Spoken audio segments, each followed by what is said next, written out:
and welcome back to the internet's #1 podcast on public library recommendations and holy voltage, Batman. This is episode 207 of the Not Funny Guys presents Off the Reels. I'm Casey, and sitting over there is Dr. John, and below me is Eric Housen. How's it going, gentlemen? Are you ready to talk about some Batman Begins? Yes. Yeah, let's do it. Awesome. I'm glad you're excited to talk about Batman Begins. The movie that showed me that I don't need origin stories. I don't need origin stories for anything ever again. Can we just stop with origin stories? It was like a third of the movie, so A third of the movie. It's fucking half of the movie. I mean, essentially, the whole movie is, The whole movie is an But it origin is story. told. It's but teaching the title you does hint why Batman he. Begins. Yeah, It does. I would love it if it's and like, also, this came out in the time like we were fine with origin movies. We were all about some origin We- movies. You weren't We- sick of it yet. yes, we had a hard on for origin stories We were like, constantly. give me the origins. And Plus, it'd been like 8 years since the last Batman, I think so it's probably yeah. time for something like that. I think it should have been for Batman Begins. It should have been this is when he begins his alcohol period, where he's just like, "Fuck this city! I hate this city. Nothing goes right. All these villains everywhere. Alfred, where's the whiskey? I hid it away, sir. I put it in the linen closet. Fine, Well, I'll I'm just going to wait for you go to out go in a mask and a cape now. Thank you a lot. I'm going to drive on rooftops, and I'm going to get that DWI somehow. Damn it! I've been working towards this my whole life. I love the. What's the car Why look give a like? Southern Never accent, mind. That's one of my favorite bits. What's the car look like? Never mind. There was a great line that Alfred said that also made me giggle. Did I have it written? Alfred is. I love Michael Caine as Alfred. Michael Caine has It the is best such lines, a some of the best fitting lines in this film. It's my favorite Alfred so far. He's a good. Oh no, sorry, it's Lucius Fox that has my favorite line. It's when they're that's a good looking. move. It's the spelunking gear. It is when Yes. Bruce is like, is this bulletproof?" He goes, "Do you expect to run into a lot of gunfire in those caves?" Yeah. So that's the one that every time gets me. Every time. It's the perfect delivery. Just like this podcast is the perfect delivery method for library recommendations, which you're going to get a little bit later. But if you have any library recommendations you'd like to send to Eric, write us at notfunnyguys.offthereels@gmail.com Yeah, and let us know. And Eric will take them into consideration. Now, Always. taking things into consideration, I would like to know, gentlemen, what you been doing this week? Eric, what have you been doing this week? I had a presentation yesterday at work, so this week has really been about making sure that was up to snuff, and I'm not sure I nailed it. We'll find out later, I guess. Okay, but did you watch anything this week other than the 2 movies you were required to watch? I did. I think I watched 2, maybe 3 other movies. One of them was a comedy special by Trevor Noah's latest. Yeah. And then I gotta log in. R.I.P. Why always make me do this? R.I.P. Oh, The Rip. It's not R.I.P. It's The Rip. This is the new one on Netflix with Matt Damon and Ben Affleck. It was more fun than it seemed like it was going to be for most of the movie. Oh, really? It had some It good saved twists. itself at the end. It did, in my opinion. Okay. It had some good twists. You could probably see it coming. For anyone who's really up on maybe some of this stuff or into that more crime show mentality a little bit. But the dialogue, like the writing of the story itself, is good. Is this the plot is fine. the The dialogue is This is the rough. Ben Affleck thing? It's So Ben this Affleck, is- Matt Damon, both Okay. of them. Yeah. So I don't know if it's their first reteam since whatever. Was but it yeah, is it's their it newest is it one. worth my time? Let me see what you rated this shit. What'd you No, rate this? I think I gave it 3.5. It's fun. I mean, it's a background movie. I don't think you need to like make sure you sit down and pay attention. Name if you want a something good on Netflix background that's movie. not a background movie. Okay, if you want a I'll good wait. background Fair enough. movie, I'll recommend Smoking Aces.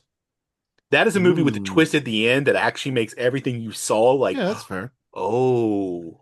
Eric, I'm oh. still waiting. Can you tell me a movie on Netflix No, that's not a calm background down. movie? Let's not go killing our. I I need to rely on rewatch Smoking Netflix. Are Aces not now. sponsors. I like Netflix. Thank you very much. I'm not going to go shitting on them. That's what They I'm may here be a for. future employer of him. He may need them. They may be our future employer. overlords. They may be owning this podcast at some point in time. Netflix When AI will sell takes over the for world, cheap. I'll Hey, want it if to at we least could get on entertain me. Netflix as a podcast, my gosh, It would be we get fantastic. canceled. Did you know, speaking of podcasts, did you know that No, thank you. I'm Apple grateful. Apple Podcast, when they pushed out their newest update, they put where you can do video podcasts on Apple Podcasts now? Oh, look at them trying to move it on YouTube, I guess. That's exactly what they're trying to Yeah, do. that's Exactly. definitely what they're trying. So did you watch any TV other than your Trevor Noah and the Rip? I watched a couple more of Daredevil, but I've still got a long way to go, I feel like, on that A one. long way. It's like 9 episodes. I know, but I think I've watched 4, maybe 5 at this Okay. point. Let's not. It's getting good. I mean, it's all good. I'm not, by no means am I like upset about how good it is or anything like that. It sounds like you're very upset with how good it is. I'm pissed about how I good don't it is. understand how I'm upset you so are. mad with how good it is so far. I did see an interview as well. I do a lot of YouTube videos and stuff. I did see an interview with Charlie Cox where he referenced the fact the prison fight in season 3 back in Netflix days is his favorite moment so far of Daredevil that he's filmed. Really? That came together. It was kind of a cool little story about the fact that like it took so many takes. I think he said like they had a day, which in shooting terms he said is preposterous, but they gave a whole day just for rehearsal because it's like a 13-minute one-shotter or something along those lines. So they had a whole day just for rehearsal, and then the next day they came in and in the morning did a run, and they're like, man, I think we did it. Like that was awesome. Like it's so good. And then like of course the director's like, I think we could get 1 or 2 things a little bit better, basically. I would have loved it. And then they had to do it like 6 more times. I would have loved it. The director was like, it was. I agree. Do it again. We forgot to push record. Oh, that would be even worse. So it's a good. It's one of those like 90-second why sort of interviews. Somewhere whatever. So if you come across it, it's a worthwhile. I think it was like 5-minute video basically. Right. But it was fun. So I think that's really all I've watched. Like I said, I put a lot of time into writing this paper I had for work. I think that's fair. I think Dr. John, he covered the ground for you. He's gonna cover and he's watched plenty of movies for you. Dr. John, what else did you watch this week? I only watched one other than what we're watching today, what we're talking about today. I watched Animal House just for fun. Just so you can see what not to do when you go out into public? No, I'm way past that point in my life, but it's just fun to watch something hilariously stupid. And I actually spent a lot of the time investigating why I watched like the background details about where do they filmed, University of Oregon, and how fun backstory, University of Oregon president accepted the proposal for shooting the movie on their campus without reading the script because he had learned from what happened in 1967 when he had turned down another script that turned out to be The Graduate. Wow. Which was a big hit. He then read it once they got on campus and were starting to film, and his only backup option was to ask that they change the name of the university. And that is how we get the name of the university in that film. Wow. Instead of the one. And of course, there's lots of other really inappropriate things in that film. Sure. You think so many. The most inappropriate probably is the fact that the one guy who's one of the freshman pledges sleeps with a girl he meets at the supermarket who claims she's 16. She then reveals she's 13 in front of her parents. Tim. So I'm going to ask you this question. Riddle me this. Forgot about that. Which is more inappropriate, this movie that you were talking about, or Big Trouble in Little China? It's inappropriate for slightly different reasons. I'll allow it. I would say they're equally inappropriate. I think what makes, and of course, there's also the Donald Sutherland part, sleeping with Indiana Jones's girlfriend element at one point, who's her professor. Was that?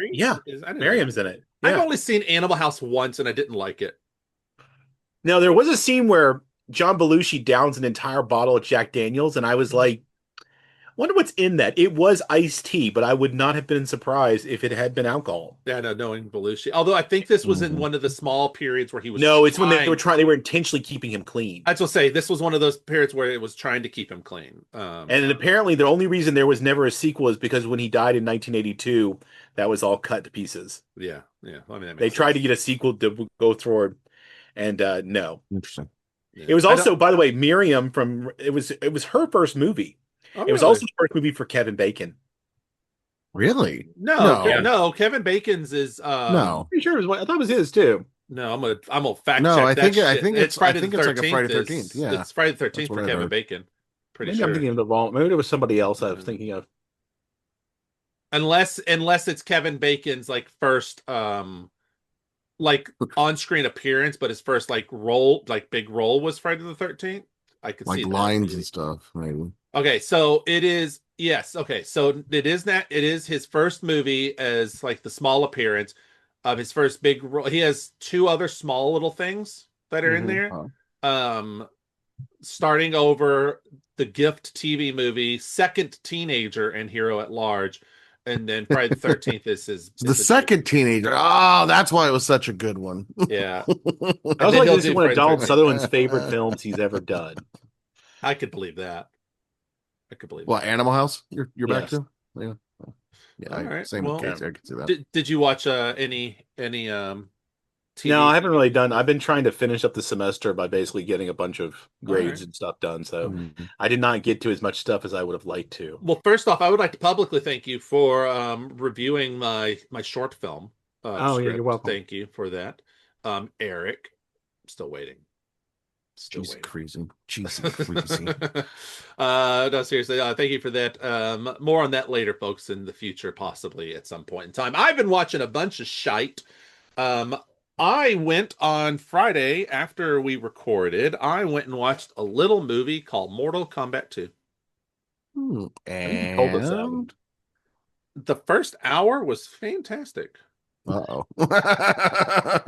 It's a hell of a way to state it. Well, about an hour and 10 minutes into the movie, the fire alarm went off and they evacuated the building and then wouldn't let us back in to finish the movie.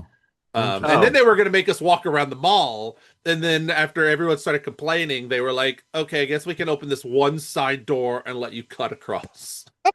It was annoying. Jeez. I know. I was very annoyed. Save you this time. I did go back though a couple of nights later on a Monday Oh and watch Mortal Kombat 2 again, rewatching the first hour and 10 minutes. It was good. It was really fun. Still good. Okay. What's amusing is where it cut off is one of the best fights and moments of the movie, but we didn't get to the payoff because we'd gotten evacuated first. There's a great thing. Carl Urban is fantastic in it and has some amazing lines. Also, the guy who plays Kano again has amazing lines. He just pop culture references out the wazoo. He looks at one guy and he's like, "Hey, Pennywise, come here." Or he'll look at the guy and be like, "Hey, you look like a giant walking dildo. Can I have my eye back?" And Carl Urban is just doing Carl Urban stuff. But it's great. Oh, yeah. He was born to play this role. The part in the trailer where they show him in like the Johnny Cage film, that there's an extended sequence of that is just Jeff's kiss. Amazing in the movie. And it's really good. Don't go in expecting like brilliance. Go in knowing it's better than Mortal Kombat Annihilation by like 20 miles. By a Fast and the Furious runway distance. That's how much better it is than Annihilation. It is a solid sequel. It is tracking to do better than the first movie, which makes sense because the first one came out during COVID times. They set it up for a third one, which I think would wrap up the storyline, and I'm here for where they might go with the third one if they get greenlit. But it was a good time. It was a lot of fun. If you want to watch over the top violence and a decent video game, you want to know what's not a good video game movie? The movie I watched on Saturday night. I rated this movie a 1.5, just to start off where this movie is. Mila Jovovich is hot. And I'll say this till I die. Monster Hunter is one of the worst movies I have ever seen. It gets a star just because it's visually a good movie as far as you made the monsters look good. It gets a Okay. star for Okay. graphic effects. It gets the half a star because that's the lowest I could give it on Letterboxd. It is a bad movie. It is horribly written. It is horribly acted. It has no makes no sense. It's not even remotely what the video game is like. It ends on the worst cliffhanger ever, as if they thought they might get a sequel, and they're never going to get a sequel. Like, and I love her husband's movies, Paul W.S. Anderson. I looked at his filmography. I'm like, how many bad movies has he made? I've watched half of his movies. And this is the one that I'm like, I draw the line. Like, you have got too fucking far. This is awful. Everything else that I have seen of his is serviceable. I'm sorry, this is a bad movie. Do not watch this movie. It is horrible. Stay away from it. Run from the hills. In fact, go watch Pooh, Blood, and Honey sober before you No. watch this movie. No. Absolutely not. Yes, before you I watch this cannot movie, endorse that. before you watch Monster Hunter, go God watch awful movie. Pooh, Blood, and Honey sober. Like, it's so bad. Anyway, I watched obviously the things that we got to do, but I want to point out one thing. I did finish Daredevil, and it was fan-fucking-tastic. I loved the ending of it. I liked where the season ended. It was really good. I need to watch the Punisher thing, but I want to give you a little update. I've heard the Punisher thing has at least one scene of like, oh, I'm excited. have you heard about that? Hopefully gonna watch it tonight. The next episode of Simpsons I have is season 7, episode 25. Um, I did ask AI the other day, just out of shits and giggles, because I have to use it once a day for work. I did ask it. I said, "Hey, I am on." This was 2 days ago. I said, "I am on season 7, episode 11 of The Simpsons. How many episodes do I need to do?" Actually, it may not have been episode 11. What episode was it? Sorry, it was episode 8. Season 7, episode 8. How many episodes do I need to do to finish it this year? And it said I only need to do 2.3 episodes a day. So I am on track to still finishing up all the episodes this year. But there's an episode I want to call out. Okay. This is a season that has a lot of iconic episodes. This is the Planet of the Apes musical season. Mhm. A lot of stuff. There's an But still, episode. Phil Hartman was voicing stuff. Yes. So. There's an episode called Much Poo About Nothing. Do you remember Much Poo About Nothing, either of you? No, but I'm worried about where this could be going. It is the timeliest episode because it's still extremely relevant. There's bears in Springfield, so they have to start paying a bear tax. And Homer's upset because it's the largest tax increase in history, and Lisa tells him it's not. But all the people get up in arms over this new bear tax. So what does Mayor Quimley do? He blames all the taxation issues on immigrants, and they start to propose to get rid of all immigrants from town. And so Apu's like, "But you love me." And they're like, "You're an immigrant, get out." And so he goes to become an American to find out that it's horrible being an American. And then he becomes an American. And then they're still like, "Get the fuck out of our town, immigrants." And I was like, this still plays today. This still feels like America. Mm. It's been enjoyable listening and watching this season. I think I'm getting close to where I had finished before, but I just wanted to give an update on The Simpsons.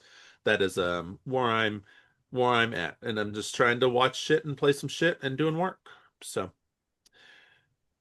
let's move over to some stuff that we did watch. We watched a trailer for Stewart Fails to Save the Universe. What are you guys' thoughts? Don't care. It kind of looks fun. I won't lie. Should have just made a movie. I think a TV show could. I think a TV show's the best. Well, I think it needs to be a short form TV show, not 20 episodes. I think a tight like here's like 8 episodes, 8 or 9 episodes. I think. I guess you're still just trying to milk what you can out of those Big Bang Theory fans. I think this is the smartest approach to do like a Big Bang Theory thing. You're not following on the people who cost the most money. The people that you milked for everything they were worth just from that show alone. And then you milked Sheldon even more when he was younger with young Sheldon. So and then you do the spin-off of Sheldon's brother. He got his own spin-off from young Sheldon. So I think this one is the right path to go. I think it runs the biggest risk, though, of the joke can fall flat really fast. Like Sliders ran into this problem, and I don't know how you're gonna get around that. unless you're like, we're going to do one season, maybe two seasons, and we're wrapping it. Like this was the weird idea that we had, and I think these actors can play it. Particularly the geologist guy. I think he's a really good comedian, and I think he'll be able to land the jokes. Kripke, I think, could get old. It's funny because they're gonna have to really try and hide even harder their ages now.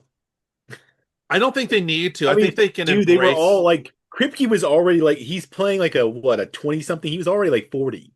Well, So I think they can get around because we don't know what Kripke they're doing because they're going to the multiverse. I If they know, go to yeah. another one where he's age appropriate, then I think they can just. And I think that's the smart play.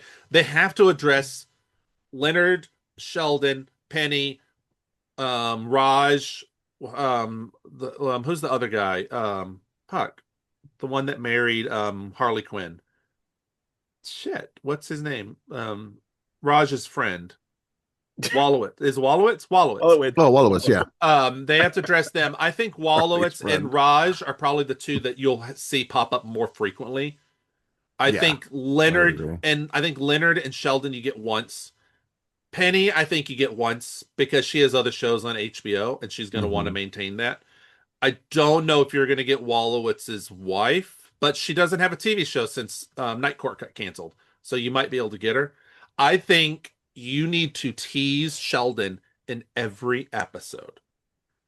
You have to tease him. And I think So the audience gets blue Like balls. Supreme So, Leader Sheldon. yes. And but the whole concept of the show is Sheldon and Leonard invented something that can cross dimensions. And So Stewart you're gonna tease them accidentally both then. Stewart breaks the device, which is what causes what happens. I think for Sheldon, your only play that you have when he shows up, he needs to be like suave, debonair, handsome sex god. Like he needs to be the you go extreme against type. far opposite of what he was, and it's just a one and done. Like here he is, and then they're like, "Well, that was weird and disappointing," and then they never touch him again. Let Stewart and everyone They actually could do a mirror universe episode. yeah, let's Stewart the geologist and Kripke need to be like immediate like this is awful. We're never gonna address this again. She needs to be so turned on by Sheldon and weirded out that she got so turned on that even she's like, he's too dangerous. I gotta stay away from him. And I think then you just never touch Sheldon again. And then you've done it. And that's what you do. There's my note. Yeah, I guess there's a path there. I don't know that I agree with it, but I could see it. Well, I mean, there's not many other options you can do with Sheldon because if you once you introduce him, you go down another rabbit hole if he's just the normal Sheldon. And everyone's going to want him. That's the problem X-Files is going to run into. Everyone is going to want Mulder and Scully. And now you have to fight that. It's the same with if they did a Babylon 5 like sequel series, everyone's going to want to go where's Sheridan? Exactly. That's why they're never going to do it. Except in the cartoon. Yeah. So like you have to find a way to make people not want it after you give it to them. And I think just make Sheldon a little bit weird. And there you go. Make him dress as Sting from Dune. They go to a Dune world and Sheldon just comes out ripped and his dick in your face. And you're like, no. No, thank you, Sheldon. Yeah. We don't need it. I forgot you also have to have you have to have Amy Farrah Fowler in there too somehow. Yeah. Of course. That's gonna be weird. All right. Let's talk about some news, shall we? It's a lot of news, but a lot of them are very quick hits. So let's start off with Amazon has officially begun auditioning for the next James Bond. We knew it was coming. Who do you want to be James Bond? If you could pick anyone right now, I will say you need to go skew a little bit on the younger side. So preferably under 40. And we need a British actor, right? I mean, ideally you need I assume they would but never cast someone American or otherwise. They've come close to casting Americans before, and then they realized that would be weird. So who do you think? Who do you think? I'm thinking, hold on. Jacob Elordi. That's who a lot of people actually think is going to be the guy who's supposed to, I think he was in Frankenstein and he's been in Wuthering Heights. A lot of people think that he's Yeah, the he front was runner. Frankenstein in the recent one, and he was what's his name in Wuthering Heights. So All right, Eric, that would be my guess. Hmm. Eric, Somebody like that. that and What about like that's a very popular thought. hmm, What about what? I don't know. I'm trying to think of like some of these people. I would say, is Jacob Elordi British even? Yeah, pretty sure Yeah. he is. Yes. Huh. I don't know about that, but I would. What about like a Nicholas Holt? Nicholas Holt is a popular one. I think he could actually do a good job. But if I was Nick Holt, I would be hesitant. Although he's a working actor for sure, I would be hesitant because of the guy who played Q in the last set of movies. You look very similar. Hmm. But Oh yeah. you're also in the DCEU, and knowing James Gunn, Luther's going to be very busy. But I think Yeah. Nicholas Holt would be pretty good. You know who I would do? And I'm just going to break my. I think you should stay away from certain people because they might be busy. I think actually two options. I think you could do um, Tom Holland. I think could actually do it, but Spider-Man, that's its own Yeah. issue. Yeah. But if you could do, and this would be weird because of how he's been type of cast so far. Freddie Highmore from The Good Doctor or Norman Bates from Bates Motel. What about Hmm. I don't like him. What about Aaron Taylor Johnson? That's A one of lot his of people original want names. Aaron Taylor Johnson as well. He's Even he kind of wants it. rising again. Yeah, I'm sure he Even he does. wants it. Everyone wants it, I imagine. And the guy who was from the what shit? What was the Gentleman movie? Um Oh, I know who you're talking. I can't think of his name though. he played Elton John. Yeah, you're Mhm. thinking about Taron Egerton. Yes, That's who There, I Taron was thinking yeah, of Egerton is too. also yeah, the someone guy. that That would actually be really funny because he was in Kingsman. So Kingsman, thank you. I was like a kid, I think. Do you think it would have to be someone white? I mean, could you talk about like? I mean, Riz Ahmed, I think, just released a movie kind of mocking that idea. So I don't know that would be him, but you could have like your It Daniel Kaluuya, for example, I or think it depends. John Boyega. I would not want John Boyega. I like John Boyega, but I don't think this role would be for him. I don't think that's him. Um, I it depend. kind of agree a little bit, I guess, but Yeah, it depends on, are they going to tie it to the old stuff, or is this a complete start from scratch, fresh? We're not going to retread on anything we've already seen before. Take on James Bond. mm, If they do a fresh, we're not going to do any of the books. It's all our own original shit. I think you can change his race. And I think you also are need the to. books explicit on his race? I feel like they are. I think they are. I feel like they are, but also the time period he would have to be able to get into a lot of the places he was doing. You But I wouldn't mean, have. we've seen James Bond modern now anyway, right? I don't think we're gonna jump back to the 60s. I Right, think Bond is always a modern spy. but that's what I'm saying is, if you don't tie it to the original stuff, and the reason I say stay away from the books is because the moment you do remake Doctor No, everyone immediately thinks of Sean Connery in the Oh original yeah, of movies. course. Yeah. So if you can do fresh James Bond stories that don't make us think of the old, I think you absolutely can. And you Mm. immediately need to set up that whoever this Bond is, he is the first James Bond, and it becomes a title. And it's James Bond is They the should have name done that that you sooner. assume. That way you can have it be other, you can have it when the actors change, you can just establish this is why I look different. I'm still James Bond because I renounced my You're original making it to identity, Doctor Who, right? Basically. essentially. And then you can have it be, okay, well, we don't have an African American actor who can do it today, but we do have this amazing Indian actor.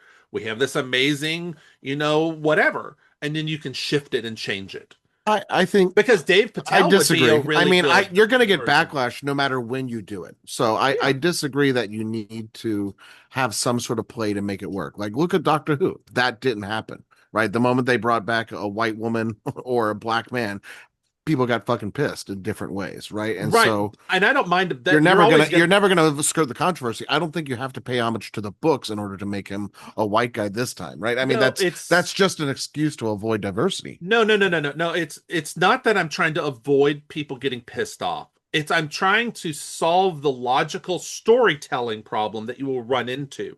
And this way you can, if you establish, once they establish it and it becomes mainstream that it's a name, which a lot of people think it's a name anyway.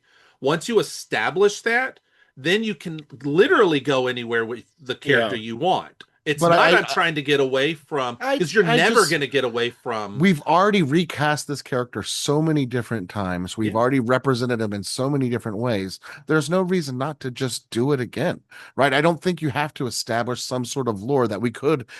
Now that we've established this lore, we could cast a diverse actor. But here's what I don't want to. Bogus. But here's what I don't want to do. I don't want to go like, all right, because Idris Elba is an example. Everyone wanted him. He's a little too old now, but everyone wanted Idris Elba. Yeah. But let's say you cast Idris Elba as that. Sure. All right. But then the next one. And then what's the issue? No way. Because where I'm trying to go with it is, so then the next one, when he's too old, you get Daniel Kaluuya, right?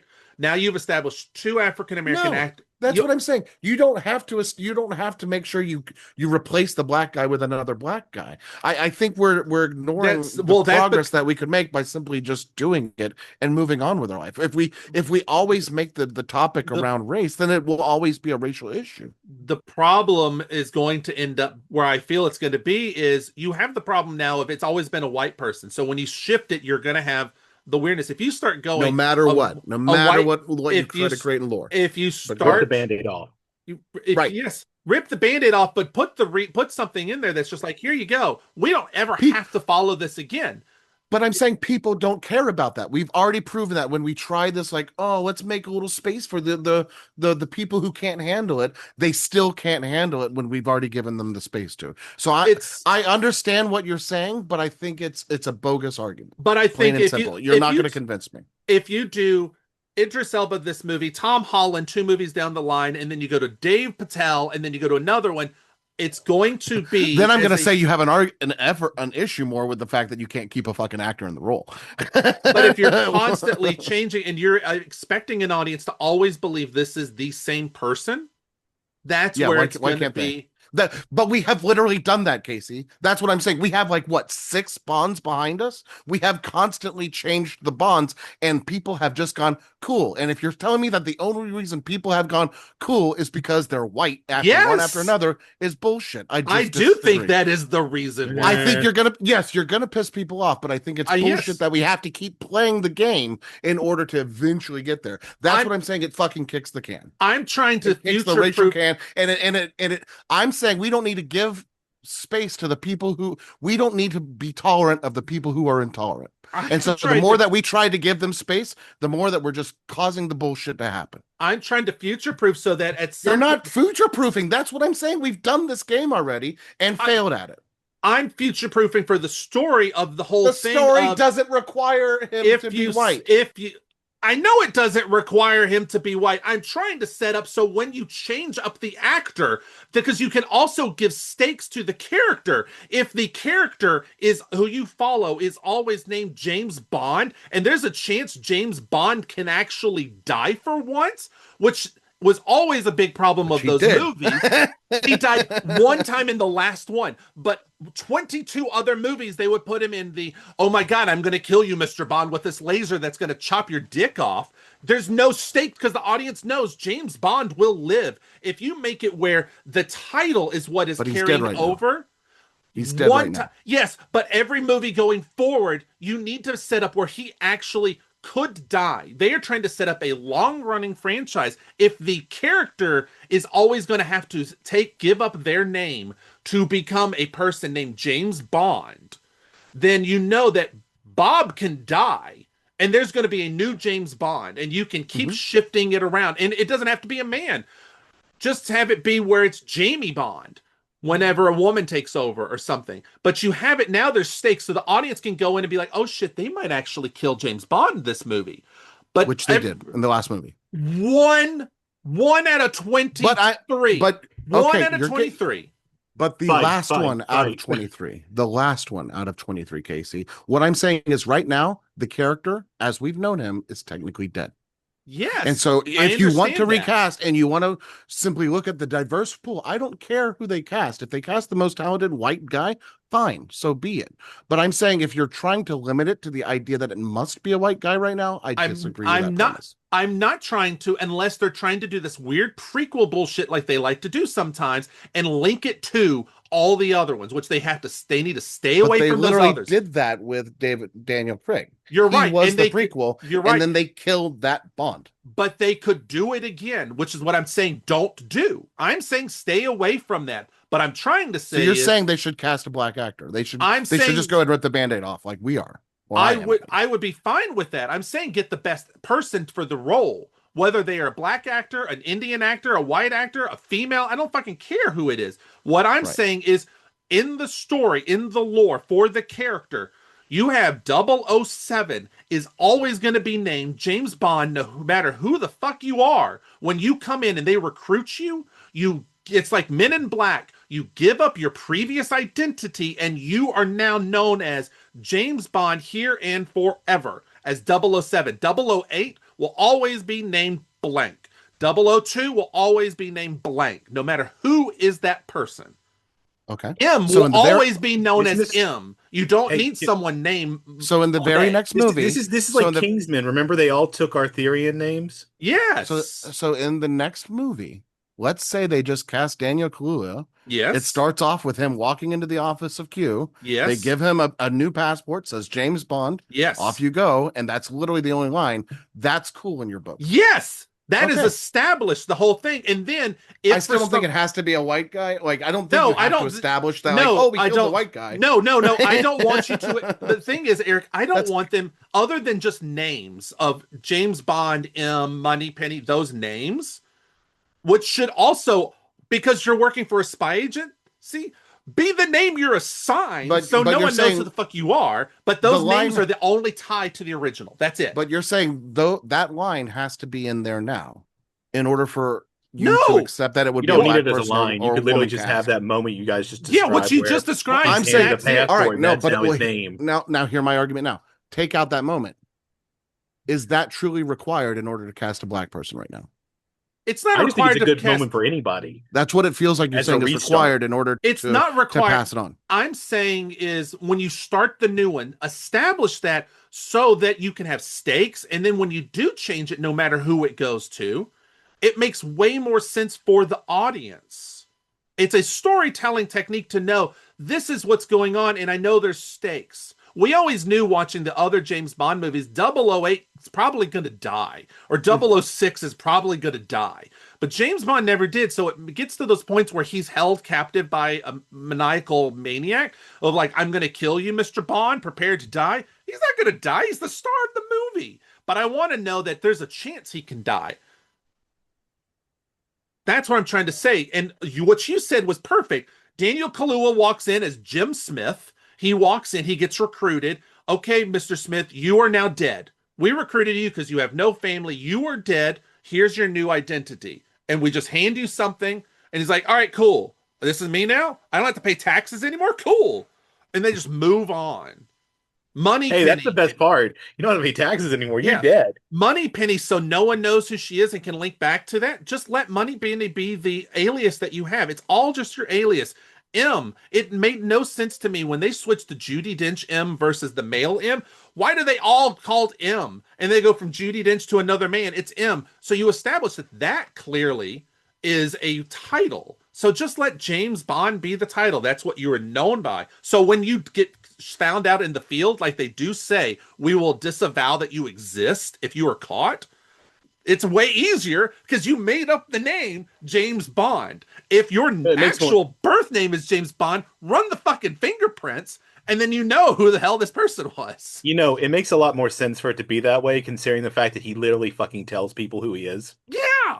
So that's why I'm like, storytelling wise, it works that way. I don't care who the fuck plays James Bond. Guys. Now Peter do the Odyssey. Pay him. Now do the Odyssey. All right, let's do Odyssey. Let's talk about Achilles, shall we? And Elliot Page. You know, I thought a great point that someone pointed out, I mean, besides the whole thing about it being just stupid, is that the only part that Achilles shows up in the Odyssey is as a ghost. Wow. I look So forward to this. maybe you should all just stop crying. Yes, we're never gonna please people, and Oh, I know. that's the worst path to ever go down when trying to go with Well, this. it's all stupid, is what it is. It's just stupid. But if you can Which is have why I'm saying we don't even need the line or the moment. I think you Just do, fucking do but it. from the Just story fucking do it if you want to do it. perspective, If you want to do it, just do it. I think I don't think the story needs it. Is also what I'm I saying. think you do, because you can have a great line. I think where you I'm can have not where saying money, it wouldn't benefit from it. I'm not saying it wouldn't benefit from it, but I don't think it needs it. I think it.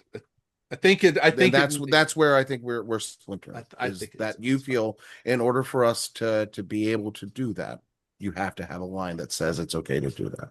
I think you need something in the story that gives people that sets it up. It's not giving permission to do it. It's setting up the Isn't distinction it? that it's a title. Yes, I'm setting up. I think the Again, difference it is could benefit from it, but it's not a need. Eric, It's a benefit. Eric, I think It fits into the genre, though. It fits in the genre of spies. I think where our difference is I think you might be thinking that I'm trying to say this is how you appease all of the white people who are going to get mad that's a black man now playing the character. I'm trying to think of it as this is how you make a logical sense in this world to drive the narrative of the story. Because what happens 4 movies down the line when James Bond comes back? What if there's a retired James Bond who was like, I got old enough and you guys kicked me the fuck out, and now I'm pissed because you took away my life. My life was gone, and you created me. You turned me into a weapon and created me, and here I am. I want my revenge. I've set this story in motion by setting that one little thing. That's that thread that you can go in different paths with. I'm looking at it from a storytelling technique. Again, the Bourne Identity did the same thing, because I'm pretty sure that wasn't his real name either. Right. They all do it. Well, except for this one, the one that kind of launched the whole thing. Didn't do it. So okay. All right. I'm not going to keep fighting this. We differ. You guys have been going for like 20 minutes on this. It's fine. And I've been literally sitting here like eating food, just going, I know. That's what, Eric, I wasn't trying to laugh at you earlier. When John pulled out the bag of candy and treats, that's what made me start giggling for a second. And I wasn't trying to infuriate you in that. So I do apologize for that. Okay. I sensed that you were getting a little like, when I started chuckling, you were like, I could sense that you were like, oh no, this motherfucker's not paying attention to me. It was just he and my screen maybe. I couldn't help it. Let's move on to the other things. We're going to be really quick now because we just burned all of our time. John, this is for you and your box of Kleenex. Margot's Got Money Troubles has been renewed for season 2. So there you go. Well, I'm not. I don't use the Kleenex for that, Casey, and I don't do that when TV shows are on. Great googly moogly. I have a VPN for that kind of thing. Well, just like a VPN, that's what I have whenever I watch Grown Ups 3, which is officially in the works at Netflix. Oh, wait a minute. That's a different movie, Grown Ups 3, that I'm thinking of. Grown Ups 3 with Adam Sandler is at the works now. Can I just say something about Adam Sandler? Adam Sandler used to make quality comedy films, but for the last 20 years, it feels like he's just been chunking out garbage. Yeah, because he realized I'm an actor and I need money. Apparently. He's a working actor with children. He's got to put It's the Nicolas Cage approach to everything. No, Nick Cage was different. Nick Cage was paying off his debt. He got in severe debt.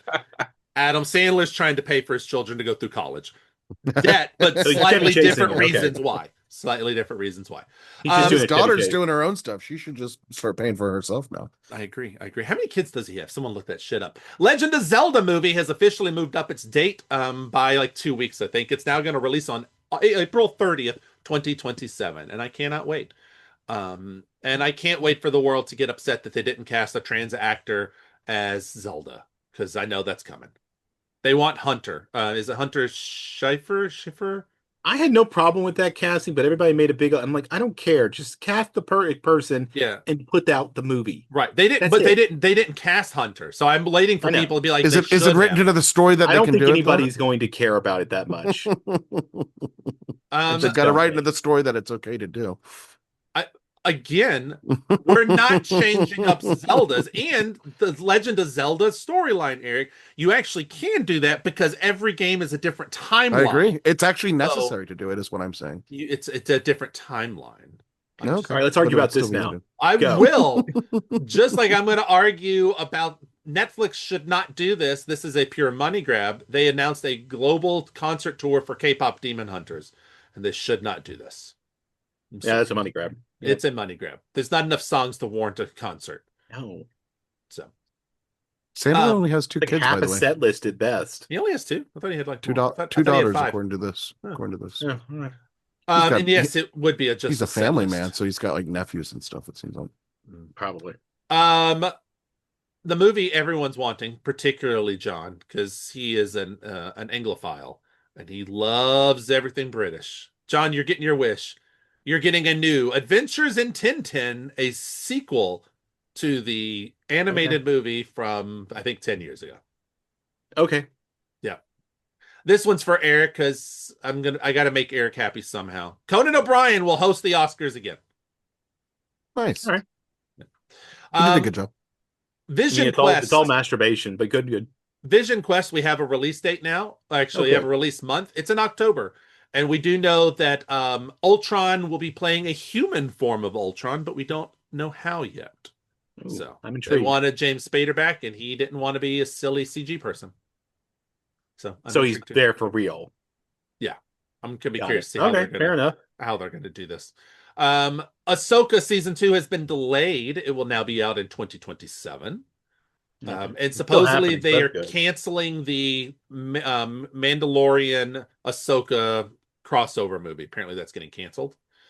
I know how you do James Spader alive. It's Vision Quest. It's literally as part of his visions, of his memories, as the white Vision is remembering his. If he's going to be a ghost, but if he's going to be a ghost, but we never established. It's like your visions on a Vision Quest. You know, your spirit guide. But if they're having it where Ultron somehow found a way to put his body, will you stop stroking your straw? I'm like, geez, those gummies are strong. No, I'm just watching how it like disappears. Anyway, if I have a feeling what they're going to do is they're going to say Ultron found a way to put his soul into a human. I have a feeling is what they're probably going to try to do. But I mean, we don't know. We haven't even seen a trailer. He was doing a lot of stuff underneath that fortress, so we don't know what he was doing. Yeah, so we'll figure it out. Maybe Doom figured it out. I would love to see Ultron and Doom meet up and. There's actually a comic book out right now called where Ultron meets Doom 2099. I know, I have it sitting right over there. Okay, good. Speaking of spin-offs, everyone loves Rocky, right? And Rocky gave us Creed, which I still need to watch. You love Rocky. I know you love Rocky. All the early films, preferably. Really. Murder you. But not like the first one. Like, really, he's a big fan of like 2 through 4. Those were better than the first one. Anyway, I need to watch the Creed movies. Creed is getting a TV series, a spin-off TV series called Delphi. With Michael B. Jordan? I assume he'll probably make a single appearance, but because I think he's producing it. He's an Oscar winner now. He's gonna like just hop over for a Creed TV show. I don't know if it's his own. I don't know if he's the one writing it and creating it. Did like the most recent Creed pass the gloves to another member of the family or something? No, it's from what I saw, it's about a random character who was at the gym that he like helped. Okay. So, cool. Yeah. Speaking of cool, let's bring back the 80s with a Voltron movie. They already filmed it, I do believe. It is a live action movie. It is going to go straight to Amazon Prime now and skip the theaters, which it was going to go to theaters, which tells me they do not have faith in said movie. Of course. Because if you were sending Masters of the Universe to the movie theater, but not Voltron, something tells me you have a problem. I think Voltron has less cultural cachet. Well, so. I say that He-Man also has less cultural cachet, and we're going to see how right or wrong I am on June 5th when I see that movie twice. On nostalgia. Yes. You're really counting on nostalgia. You are. Speaking of nostalgia, a Westworld movie is in the works with a mystery director. They won't say who it is, but they have an exciting, prominent director to do the movie. And they will not say whether it is a reboot of a sequel to the original, a reboot to the original, or a continuation of the TV show. We have no idea. That TV show had so much going for it, and then it really lost its way hard and fast. I only saw the first 2 seasons, but yeah, the third was beautiful really women not in that show. Great. Third was not. I stopped watching in the middle of the third. I was like, I'm out. All right. Speaking of stopping watching after the third one, you should have made it to the fourth. White Lotus has cast Ben Kingsley And so I might actually watch White Lotus for once. I don't care about White Lotus as a show, so I go didn't right ahead. either, but Ben Kingsley has me I intrigued. get it. I get That's it. the only thing. It's just a bunch of rich white people doing stupid rich white people shit. So it's the Trump administration. All right, speaking Basically. of reach arounds, Amazon has announced season 5 of The Reacher.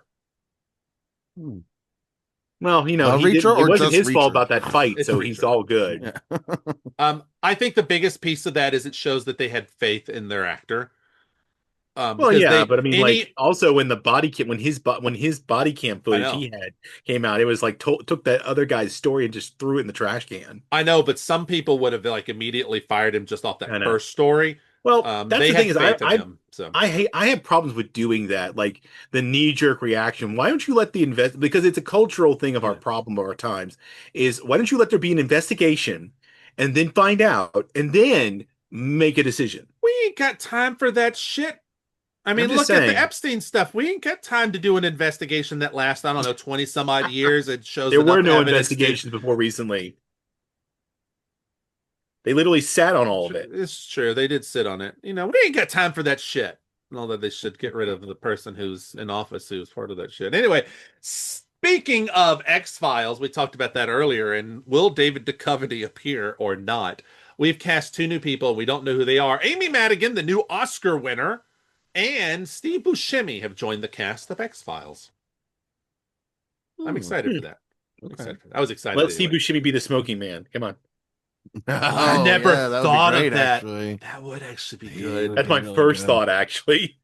Man, I like that. That'd be good. That'd be good. He'll be like the new Skinner. That's what. Although honestly, the new Skinner should actually be Scully. Scully should be Skinner. That would actually really be a nice continuation. That's how you should do it. And then She Mulder actually comes back for it. You mean? Yeah, and then Mulder went off the deep end, and he's living with the And prostitute. Mulder was never going to get promoted. Okay, look, Mulder was never. He was just like he never got fired. Yes, He's in a cabin in northern Idaho. Yes, exactly. He's actually Jim Morrison living in upstate New York. Did you know I was watching this whole thing. Jim Morrison, there's a theory that he faked his death and he's living in upstate New York, and he goes by the name of Frank X, by the way. Just throwing that out there.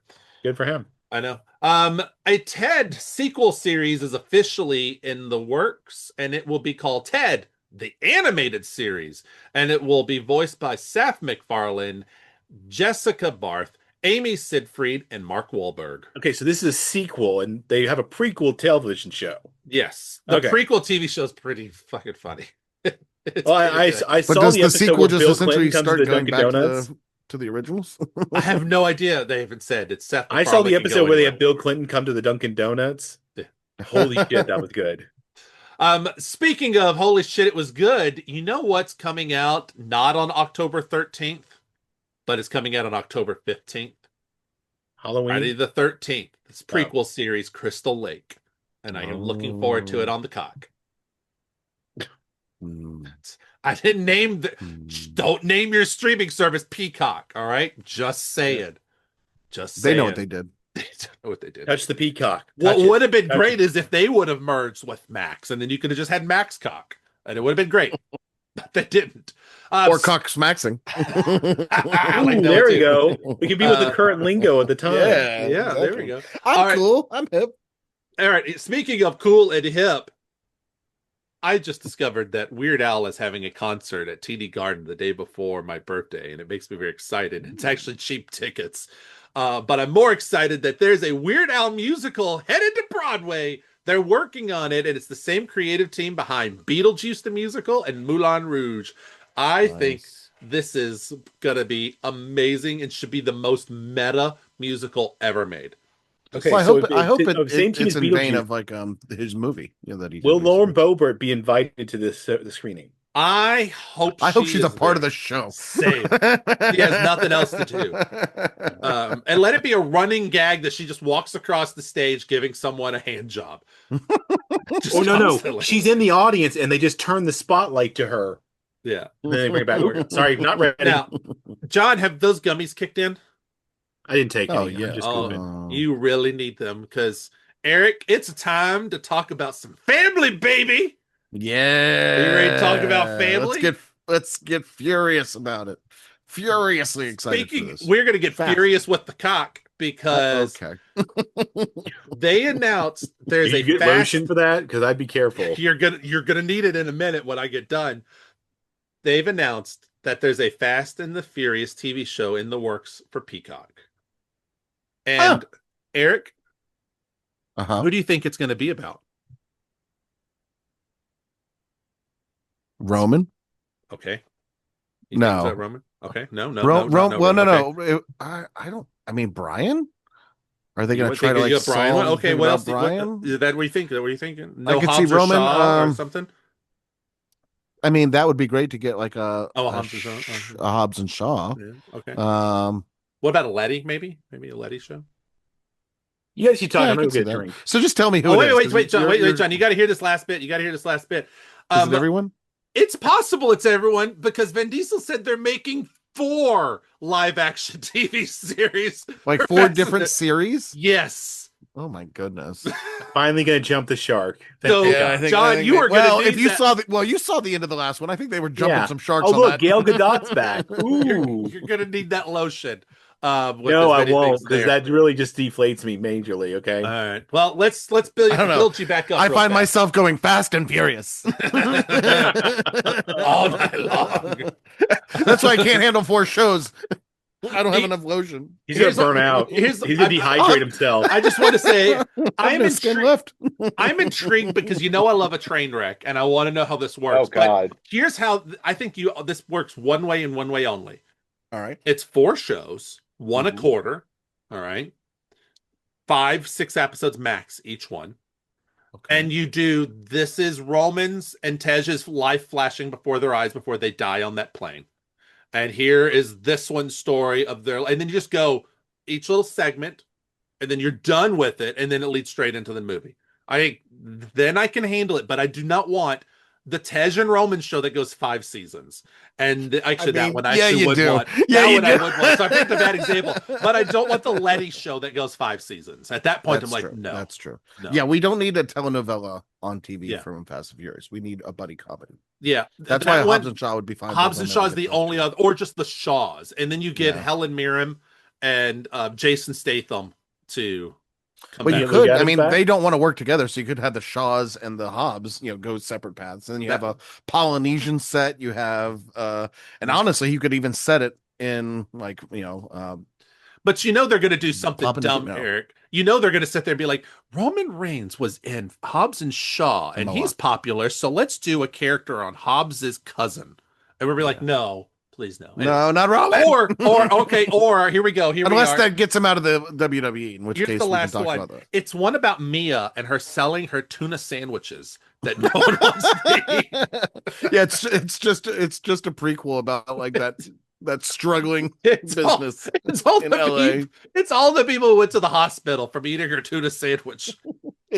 It's the Pit, but all about like treating salmonella. Yes, I agree. Okay, let's quickly, because it's the thing we do. Furious cases of salmonella coming soon to a movie theater near you. What can you see this Friday if you wanted to go and see a movie? Holy shit! That's all right. I'm going to do a breaking news because this is Hollywood adjacent. A judge has just declared a mistrial in Harvey Weinstein's rape case. What? Yeah. Jesus Christ. I don't know what that means. Okay. This is the bad place. Now he says that. He didn't say that about our James Bond conversation. Let's talk about Eric. Eric, what do you want to see if you go to the movie theater this Friday? Here's what you can see. You can see James Bond. You can see no explanation. You can see I Am Ryan. All right. You can see the Salt Path, which is what you're going to get if we continue this James Bond conversation, is the Salt Path. Saccharin, Corporate Retreat, I Love Boosters, Passenger, which is the one about that plane that I have seen so many goddamn trailers for. I'm not seeing fucking Passengers. Or Star Wars, The Mandalorian, and Grogu. Oh, that little thing. Yeah, I'm going to that one. I'm going to that one too. They did the the Peacock has been advertising boosters since February, by the way. Yes. like I am so I Tired of want to that one. see it, but I will now just stream it because they Yeah. have forced me to spitefully not go to the theater. So from Like what I I can ever would have been in the first place. from what I can see from the premiere of Star Wars Mandalorian and Grogu, Yeah. some people say it's cool, and a lot of people are like, "Why did you make this movie? I don't need it. It's boring." So I look forward to seeing this one because I've thought that from the beginning, quite honestly. Why did we make this Ooh, movie?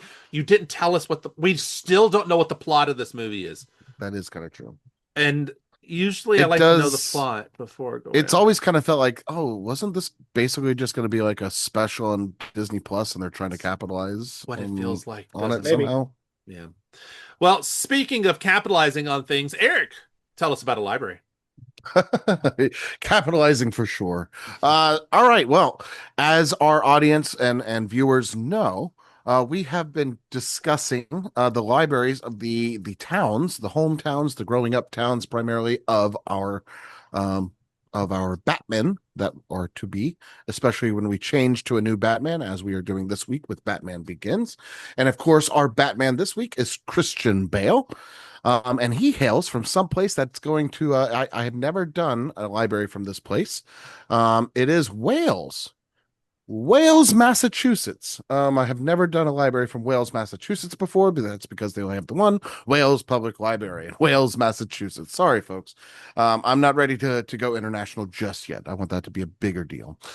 So when we go to Wales, Massachusetts, and you can see the Wales Public Library in Wales, Massachusetts, of course, the zip code there, for those keeping me honest, is 01081. So in 1897, the town of Wales voted to accept a gift from the state of about $100 worth of books, and to appropriate a yearly sum of money for the purchase of books and maintenance of a library. Now, with no suitable building at the time for a library, Willis Chamberlain, a resident of Wales, was running a general store in Shaw's Block, wherever that is, and agreed to give the books a shelf room or shelf space, and his wife served as the first librarian. This arrangement continued until 1902, when the general store, was sold to Leon Thompson, but he continued to store and care for the books himself. So, jump forward a little bit now. In 1922, the library has over 2,700 books and desperately needs a new home.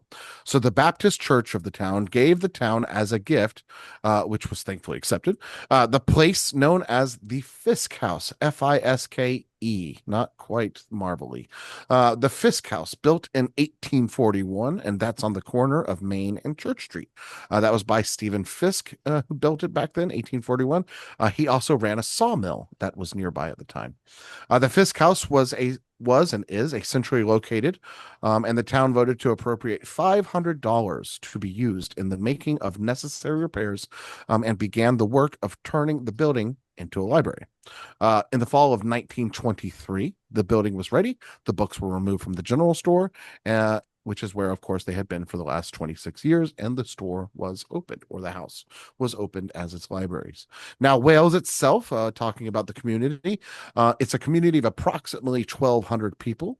Only 88 of those 1,200 are under the age of 18. And that, I believe, is pretty recent calculation, roughly like 26, 25, probably. This is a small library for a small town, of course. So the Wales Public Library is a member, in order to kind of be more resourceful, of the CW Mars, which is the Central and Western Massachusetts Automated Resource Sharing Incorporation. That's the largest library consortium in Massachusetts, and ultimately they share books. You'll see this a lot with libraries in a big county. So, Northern Virginia, even probably the Boston area, all those have multiple libraries in that county or in that space, so it's easier to share books. This one covers 150 member libraries, and that's across all of the central and western regions of Massachusetts. So this really covers outside of kind of the typical purview of those book sharing sort of lanes. So CW Mars connects communities through those shared resources as well as shared technology. The first floor of the Fisk Home Library, or the Wales Public Library, is home to the library's modest collection, which is a children's area, a seating area, a plant swap, a seed library, public computers, and they even have a magic 8 ball to help you with your book selection. So if you go upstairs in the space, it is a large space for the building. With various workspaces and your tables and such. That includes, among others, a small room that patrons can go to if they want a quiet place to work. The upstairs floor is also home to the library's museum, which houses a fun collection of items from the town's past. And the library is also home, some say, to a ghost called Nora, who tosses books off the shelves. Now, as I mentioned, we are going to this library in honor of our Batman today, Christian Charles Philip Bale, who was born on the 30th of January, 1974, in Haverford West, Pembrokeshire, Wales, and that was to English parents. Ginny James, a circus performer, and David Bale, an entrepreneur and activist. So, despite his birthplace, Bale himself has remarked, "I was born in Wales, but I'm not Welsh. I'm English." So, Bale and his family left Wales when he was 2 years old. Also, part of why he probably doesn't call it that. Um, I think they went all over the place. They lived in multiple homes, so you can go look it up yourself. It's worth noting that one of his grandfathers was a comedian, while another of his grandfathers was the stand-in for John Wayne in several movies. Bale's parents ultimately divorced in 1991 when he was age 17, and so he moved with his sister Louise and their father to Los Angeles, California. Of course, in the US.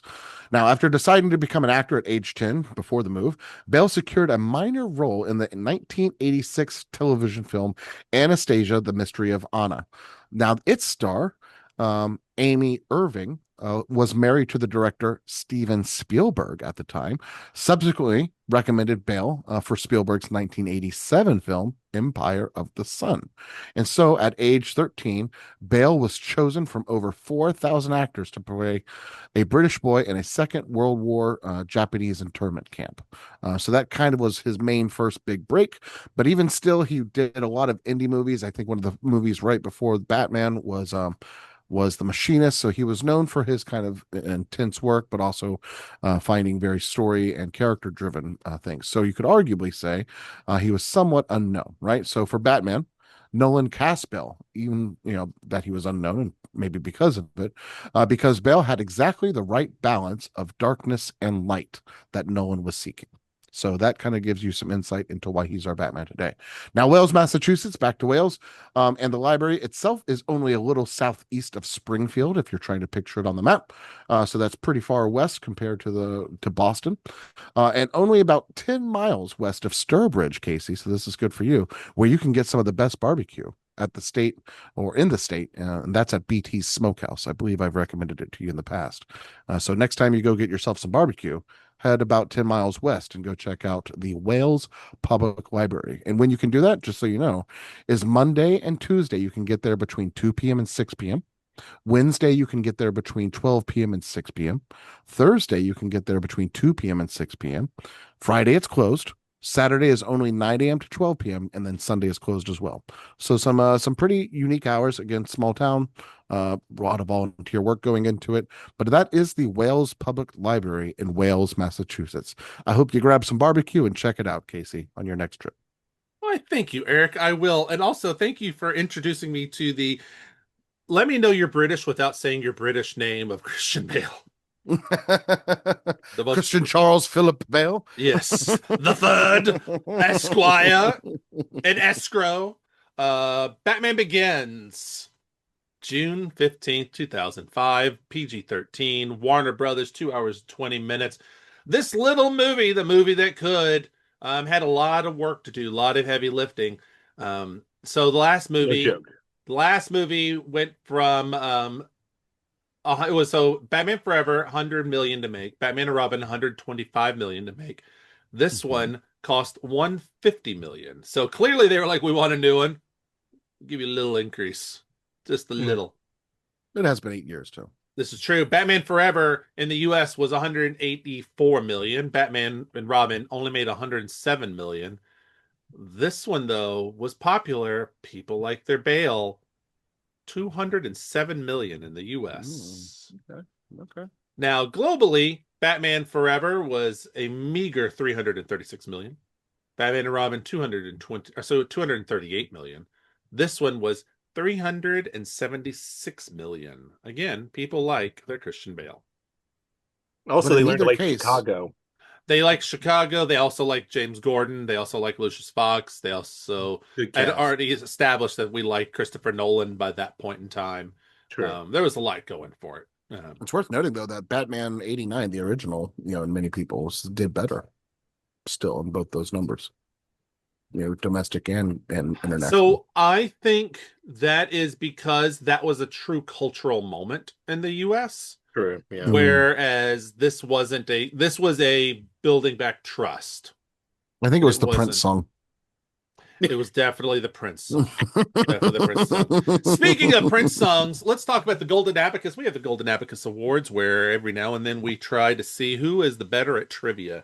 Is it Eric, who likes to brag about it nonstop to us about his winnings at trivia, or is it Dr. John? So here we go. Let's ask the 3 questions that get you the no prize. First up, hands in the air. Hands in the air. Wave like just don't care. Oh, they did it. I was surprised they did that. Christopher Nolan is an established movie director. We all know this. And he has a new movie called Odyssey coming out, which has probably been an odyssey for him just to be able to make this movie. Can you tell me how many movies he's directed, including the Odyssey? Not shorts, movies.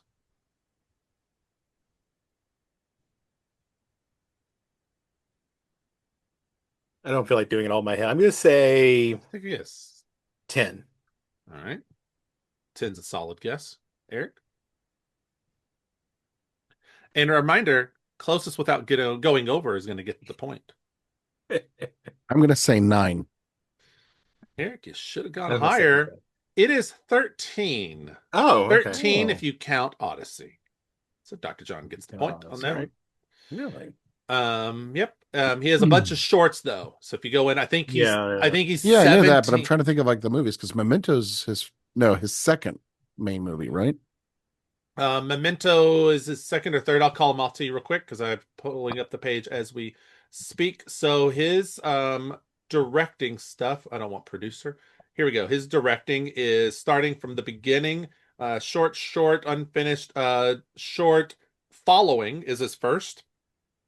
Then Memento, Insomnia, Batman Begins, Insomnia. The Prestige, Dark Knight, Inception, Dark Knight Rises, Interstellar, a short after that, Dunkirk, Tenet, Oppenheimer, and then Odyssey. Okay. Yep. I've seen all but one. I've never seen The Following, so I don't know what that one's actually about. But everything else I've seen. And you know what? He's all of them are bangers. All of them. I'd say probably my least favorite of all of them. Ooh. Probably Insomnia, isn't it? I was gonna say Insomnia, but I was like, oh, he did Tenet. Oh yeah. Tenet. Insomnia is not that bad of a movie. It's kind of an interesting thriller.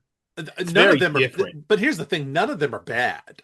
No. That's the nice thing about it. Even Tenet has a lot of good qualities to it. It's just the story was a mess. It was a little bit. Insomnia was very fascinating when I watched that film. Particularly if you remember who the villain is. I know. I should go back and rewatch that. We should all go back and rewatch that. All right, next question. Here we go. 2005 is when this movie came out. A lot of movies came out in 2005. You'd be shocked at how many fucking movies came out in 2005 that were comic book movies. Batman Begins was number 7 on the top 10 in 2005 for domestic. What Liam Neeson movie beat that, coming in at number 4? Liam Neeson movie. 2000. Was it Would Taken? that have been yeah, I was gonna ask Taken. You're both going with Taken? I'm going with Taken. It feels right. All right, you're both wrong. The Lion, the Witch, and the Wardrobe. Oh, Lion. He was in that? Yes, yes, he's Aslan. He's Aslan. Okay. Oh. And if you want to get a little bit like you're like, oh, how many things has this guy done? Let me just tell you what he did in 2005 real quick. This man is constantly working. In 2005, he had Kingdom of Heaven. He was in Simpsons. He did Batman Begins. He did Breakfast on Pluto, and then Chronicles of Narnia. Wow. His 2006 is nuts too.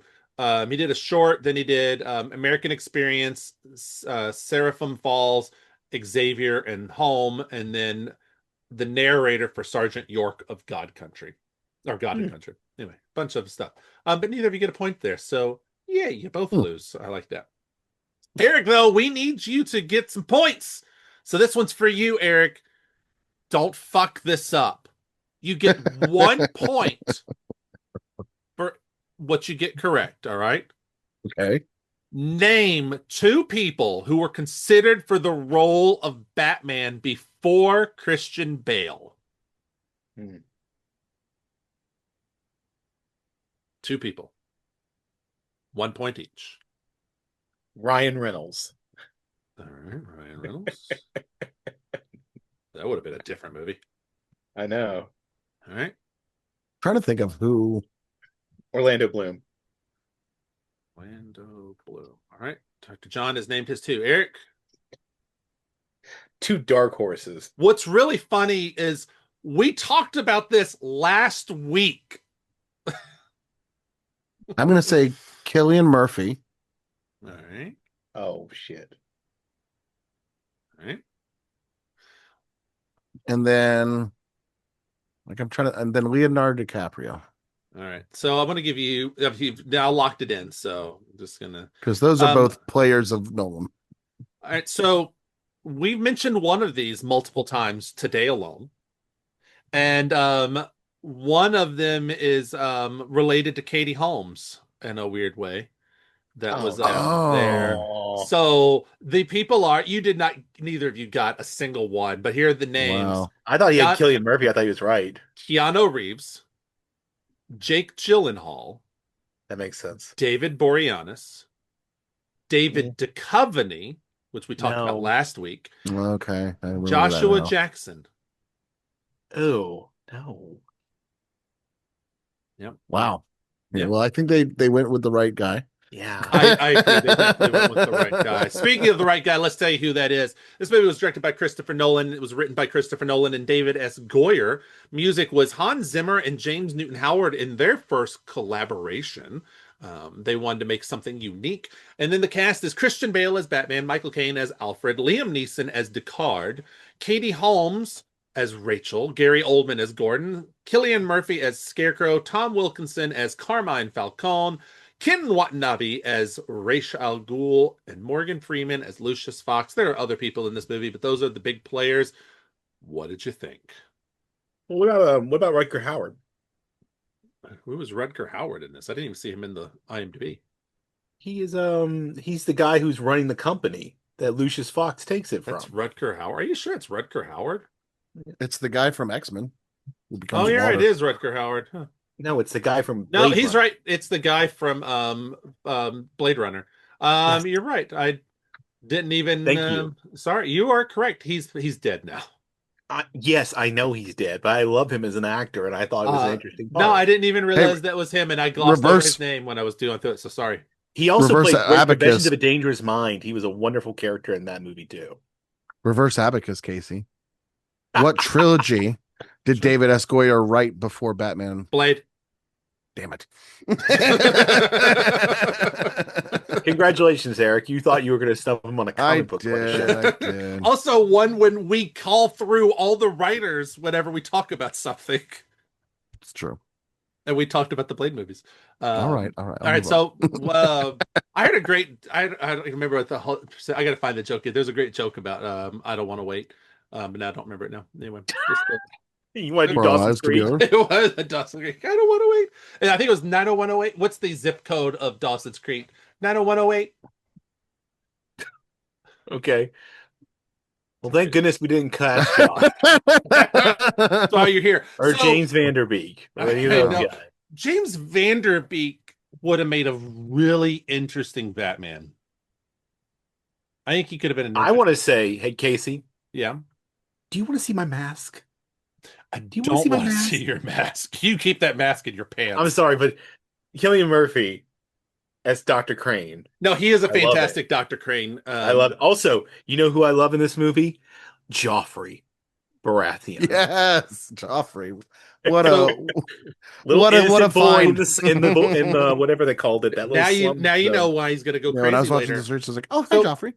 Eric, I want to give you a little. You did get someone who did audition for Batman. They were just not considered for Batman.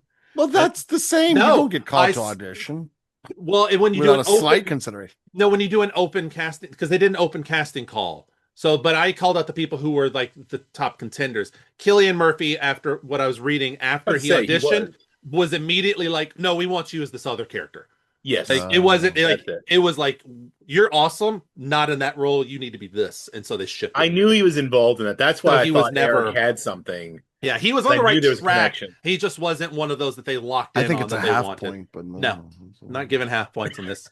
it's a half point. Look, I Hey, give Eric, you if it makes you all feel this better, all the I would have time. given you half a point. Thank you, John. Maybe if Eric wouldn't have argued with me earlier, then I Ooh, would. No, I'm just kidding. You mean proving you to be a bigot? wow. Sharp words here. It is Sharp words. sharp words. Seriously though, what do we think of this movie? What were your thoughts? This is my first time revisiting this, probably in 5 or 6 It's my first time in revisiting in a years. couple years too. I Yeah. generally do the second one is where I go to. Well, Same. I still like it, even though yeah, we got a lot of setup, but I feel like considering that in between, the last set of films and this film was really like for me and you, we're coming of age, like the last film we were like in high school, and now we're in college. We're out of Yeah. college basically at this point. Mhm. And so in the interim, I've read Batman Long Halloween. I've read Dark Victory. I've read all those quintessential Batman stories. And for me, it was great to sort of see, like, I felt like someone had read that material Mhm. and gotten serious about it, Yeah. And I honestly, one of the things I love most about this movie is like the Ra's al Ghul deceptiveness. And then the whole, like, ideally the plot behind these things, like, it very captured what the League of Shadows was Yeah. or what it really did kind of, but it didn't harp on it. Yeah. It made it kind of a subtle, like what you really should be. Like the realism of it made it feel like Batman could be in this world. I think that's to its detriment as well, Yeah, that's a because double-edged sword. it worked great. It made this movie special at the time. It made this trilogy special at the time, although it starts to get its own head up its own ass by the Yeah, third one. But yeah. I don't think that was I think that's other problems, and we'll talk about that next movie, why I think it went to that path. But the the realness, the grittiness, the way that's like, there's a suit we built for the army, which was a real suit that had been built for the army. Like they Mhm. used real army tech to help explain Well, Batman, they and sort of it show how, works. he would use his own company and then set up shell Yes, companies to move things around to basically. I love when Alfred says, we buy it in bulk. yes. Mhm. I was like, oh, I there we think those go. little things are what help ground this movie, Yes. and help explain things. The dicking over of the of Rutger Howard by the end, Yep. with Well, he things. had that coming. He was such an asshole. Yeah, Yeah. but I think all of that works for this movie and made this movie special.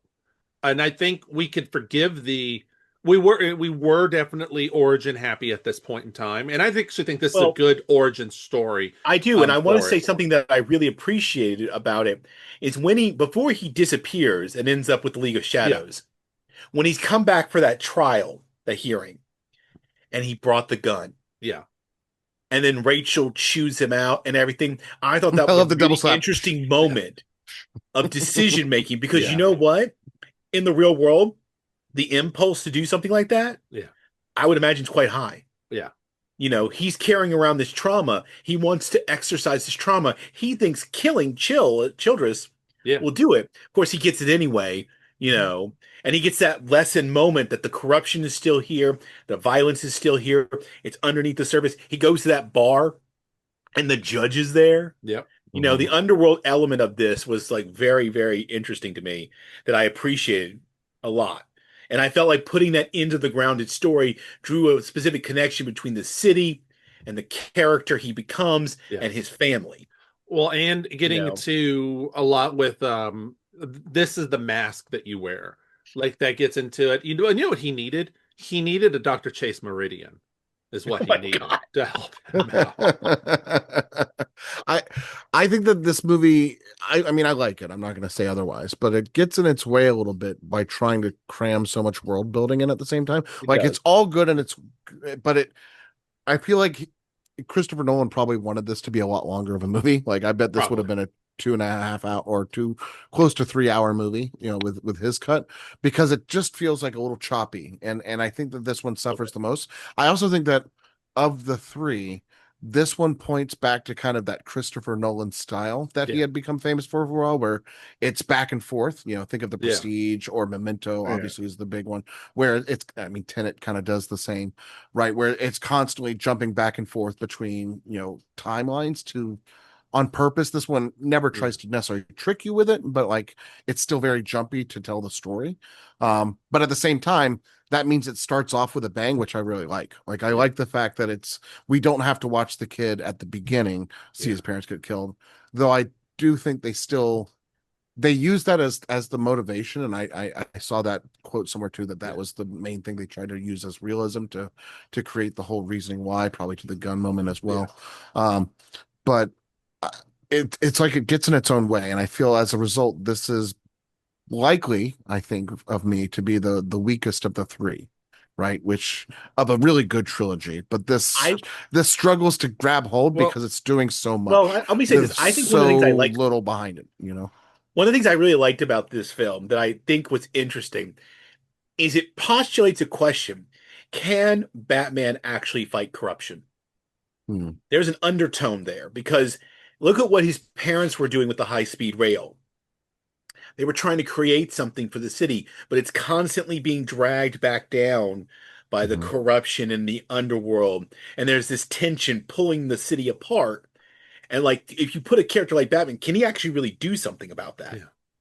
Because I mean, that's a really interesting idea, I think, for Batman is, if he's really trying to fight crime, in this movie, we don't really have, other than, Ra's al Ghul, really, Yeah. we don't really have a supervillain. Right. Instead, we got him fighting to sort of save the soul of the city. I Because And think I in think, the end, that was the that's what Ra's point. al Ghul's trying to do. Yeah, I but think that was the I point. think, Was it was supposed to be saving the soul, and his dad. They're leading us to believe that his dad was the heart and soul of the city, and then when he yeah. In some died ways, and yes, he was trying And corruption to be. this, but falls this apart. movie does a better job of creating the character of Gotham than it does the character of Ra's al Ghul, Yes, right? I think so much of that early stuff, you're kind of just like, it's a really cool scene. It's a great training scene. I think it adds a lot of depth to that. Like, how did Bruce Wayne become Batman? Like, quite literally. Yes. Mhm. But the Ra's al Ghul element of that is a little shaky, right? Agree. I don't There's a mind it because I lot think it's of, supposed to be mysterious. I mean, I yes, like the but misdirection. It needs a little bit I'm already more. like, why is, what is, like, it just feels a little too easy of a route A to B to get for him, I and agree. for us to just accept, like, Raj Al Ghul, that we never really understand what he's saying, and then he's dead, and then we move on. Like, Well, I by the end they make up for it enough, but they Yes. don't do enough to set up in the beginning either. I agree, and I think what would have solved part of the Rachel Ghoul spot for me is when Ducard shows up at the party. If the lady had been like, "Oh, I want to introduce you to Rachel Ghoul," Mhm. and he freaks out. That part continues, and he turns and looks at Ducard, and he goes like, "Wait a minute, you're not like, what do you? I'm confused." And he goes, "Oh, what he died? He handed me this envelope, and it said that I am now Rachel Ghoul." And we set up that's always a different person. God damn it. Damn it. I'm gonna kill you, Casey. no, No. no, but I like that scene. I want to get. No, I do too. I want to get to an actual serious note though, because I agree with Eric on one thing that's like majorly important. I just wanted to make a joke out of that. But one thing that you touched on, I had to write a note down so I wouldn't forget. This movie does get in its own way. I think this movie has what I'm going to call the Avatar problem, the exposition problem. It is world building. It is doing everything. Nolan was doing everything he could to cram as much in on. I don't know if I'm going to make another one, but I'm going to get this in. I'm going to establish this world. I'm going to build this world. So it's going to be clunky. But when I get around to movie two, you already understand everything and it will just Yeah. work. It works perfectly. And that's Pretty seamless in Dark Knight. I'll give it that. and that's what the first Avatar movie versus the second one. The first one's such an exposition dump on you. You're like, oh my god, I hurt from all this. But then the second one, you're like, oh yeah, I already know what all this fucking shit is, and I can just go in the world and enjoy.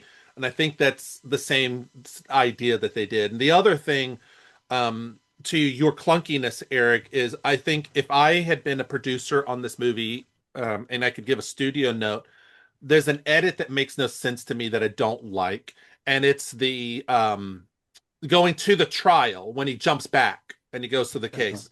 Even though I'd seen this movie, I had forgotten where this was. And so in my mind, I was like, oh, and even in my notes, I wrote it down like, oh, he's come back to Gotham now for this trial. We had seen him in jail. He's out of jail and he comes back for this trial. I'm like, no, that's just a different flashback. And I wish there was something that would establish, because the kids, it's very clear. The kid Bruce is a flashback. It's very clear for the audience. Yeah. It's not a clear enough jump when he goes to that. And I wish there was something that would have resolved that little it's bit. Just the exposition of how he got to the Mongolian, Chinese, Western, wherever China, maybe we should have done it in black and white. Maybe we should have switched up color. I would have been fine with that. I think that could have been fine. I mean, people use that all the time. Problem is you have like a third of the movie in that black and white. And I don't know that they wanted that, But I love like they covered that in like a 30-second, like, hey, he ran and he like hopped on and got involved. Like it would have really been good to see him there, but it would have been good to see him build like that gang of people that he was with, right? To show that he is a leader as well, right? And that he has that natural. I just don't think he's there yet. I mean, but that's me. I do think speaking about that Ra's al Ghul scene, I love the fact that he's being introduced. He says Ra's al Ghul is dead, and then Descartes is behind him. Well, I love the play when for the audience there's that moment of, oh shit, he is alive.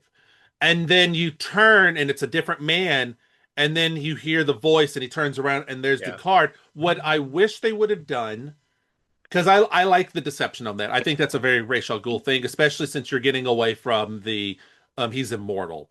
You get away from the Lazarus Pit stuff. Yeah, you're getting away from that. What I wish they would have done, even though they're not going to get rid of that, they're going to try to circle back to that shit later. I wish that there would have been something for Batman to have been like, I wish there would have been like this a small line of like, was Descartes your real name or are you really Ra's? Like something for that to be like, what did we really see Ra's al Ghul? Or is Descartes supposed to be Ra's al Ghul, to give a little bit more clarity? I get that he's the Mandarin, kind of the same idea, but I wish there'd been something else for him to be like, I'm actually Ra's al Ghul. I go by Descartes to do blah blah blah blah blah blah. Something like that would have been nice. Not 100% needed, because obviously you get through the movie fine. But I would have liked just a little something, and it would have given an interesting, witty repartee between the two of them. Of like, I thought your name was this. Well, I thought you were blah blah blah blah blah. Yeah, I almost wish that we had another scene before he burned down the house of them like this kind of spiraling, confrontation that we see the tension build a little bit more between the two of them, because he saved his life, the last thing he's known, and then all of a sudden he's betrayed by him is how he feels, and it's like, but there's no reason to feel like what happened here. Like I would think like, hey, cool, you made it. It's kind of like, well, he saved him out of a sense of dignity for the fact that he had trained him, but yet he technically just destroyed most of his organization on that location. Also true. True. Yeah. And of course he's saving him while he's unconscious. So of course he does, but I love the ironic element that the man he saves is actually the man he thinks he's destroyed. Yeah. And now it's come back to visit him, and he's here to fulfill the final part where they're now going to use the thing his father created to improve the city to be what ultimately now destroys it. Which raises the question, had Ra's al Ghul just died, let's say he fell off that cliff, would the organization have died with him, or I don't think so. Was there other factions elsewhere? That's a good question. Now, would they have continued their plan? So he always speaks as if he's part of a larger group. So I think there might have been somebody else who would have continued it. But I do like the fact that the League of Shadows has been involved in bringing down things over history and the whole thing. I love that we got a little taste of that. One thing that Chicago Fire, I think. What did said, or something. Do we know how long it is between Bruce coming back and Ra's coming to Gotham? Is because it feels like he's only been back his organization's already been there for decades, right? But to get to this established of like, we're gonna do what we do, like Bruce is there, he has the training, Bruce goes back. How long between Bruce goes back to that climax? Is it like a month? It's clearly more than a Yeah. week. But what's the because it almost feels like he comes back and then Jacquard's like, huh, that guy. I got an idea. You get this to this guy named Crane, and we're gonna pump all this shit through this, and then we're gonna make sure we steal that to do this so I can get revenge on this one little moment. And it feels like it's rushed, but I think that's just we don't have a clear how long has he been between there. I would maybe if there Yeah. had been like a single line of Alfred being like, "Hey, I want to. It's here's the 6 months that you've been alive again," or something like some weird joke Yeah. that they could have done Timestamp. You want a timestamp. just to But I mean, help with that tiny honestly, little bit. I said a minute ago, true, there is a supervillain technically in Crane, Yeah. but I like that he's part of the larger Oh, I agree. deal I think too. He's that not a works best. standout. He's kind of part of the whole system. It works best for Being- Crane. I think it It works does. I way mean, because best for Crane, Crane. nothing against Scarecrow, but he's not really someone I could see carrying a villain role through a whole movie. Exactly. I agree. So I thought the way they utilized him was quite good. We kept it minor. Mm-hmm. So, because consider, if you put him up against, say, the Riddler or the Joker or Two-Face, it's like not quite there. He makes a great kind of like sidekick villain. Yes, I would agree. I like the whole near the end at the end of the movie with the train and it's going off. He's like, it's like I'm not going to kill you, but I don't have to save you either. Which is a nice. I've always liked that line. It's a nice workaround for Batman on how to. Sure. It's nice to work around for any crime. Well, but since he's so like, I don't kill, I never kill, I never kill. It's like, all right, cool. I don't have to save you either, which I think works out well. And then look, you already saved him once. You don't owe him. He owes you. What That's year a good point. Did I'm gonna look this up. You guys vamp. Okay. Bam, well, bam, bam, bam, bam. bam, bam, bam, bam, bam, bam, bam, Cut this out, John, on the edit now. Unless No. you want to keep you it guys for could our have a people to you see how guys could actually No, have a sausage is made. I was gonna say you could have a Sausage is conversation made. about the movie, but now I'm gonna jump in because I found what I wanted. I wonder, this will be if I could interview Scott Snyder, I would love to ask him, did this movie influence your creation of the Court of Owls? Because the Court of Owls come out in December of 2011, and this movie the way they talk about the League feels very Court of Owls. I as hadn't if thought they about were that. back True. there. They're in the Absolute universe too. Yeah. I think I've already read. I'm very caught up on Absolute Batman and their little play inside there. I'm intrigued to see where it goes. Like we've not really gotten like a full taste of them, but there's something there. Right now, it's like the background player is the Joker. Yeah. In the run, Bane was a nightmare. Oh my gosh. In this world, if you're not reading Absolute Batman, folks, you should. It's really good. In this world, not the Absolute Batman world, but in the world of Nolan, I wish we could have gotten some smaller characters in there. We'll harken back a lot to Scarecrow coming back a lot. I feel like Zaz comes back once, but I would have loved for them to have been like, here's the Iceberg Lounge, and now that we took out Carmine Falcone in this movie, Oswald Cobblepot is moving in, and he's just a side character that, like in the beginning of the movie, it's just like, oh, Batman's bringing him in or something. That like would have been if I this had would been have an HBO series. That would have been. That would have been what you could have done.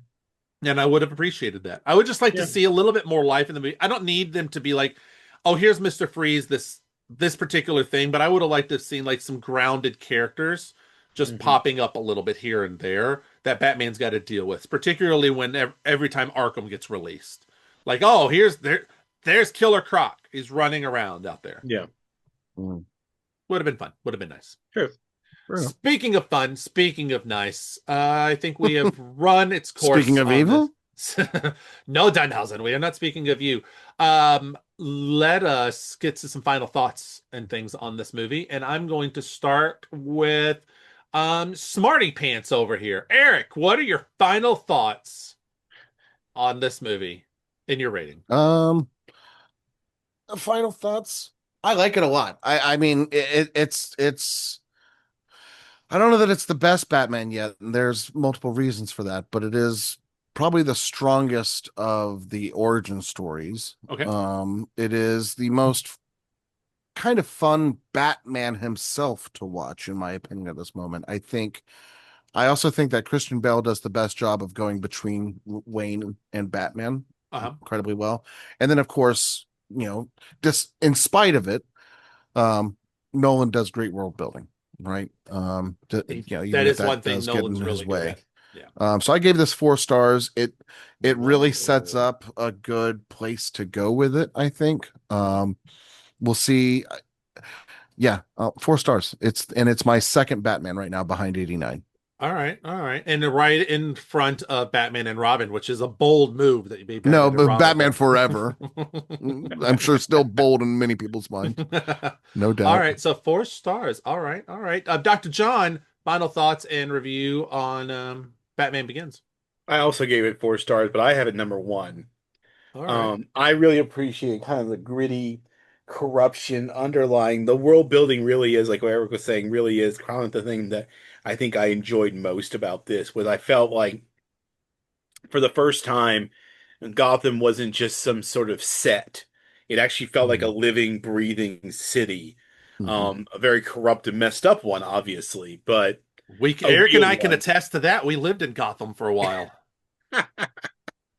Yes, I know. Most of it was filmed in Chicago. Yep. And I appreciate that. In fact, even the Chicago connection I kind of like because if Metropolis is New York, then Gotham can be, Yeah, I agree. Chicago. So I like that.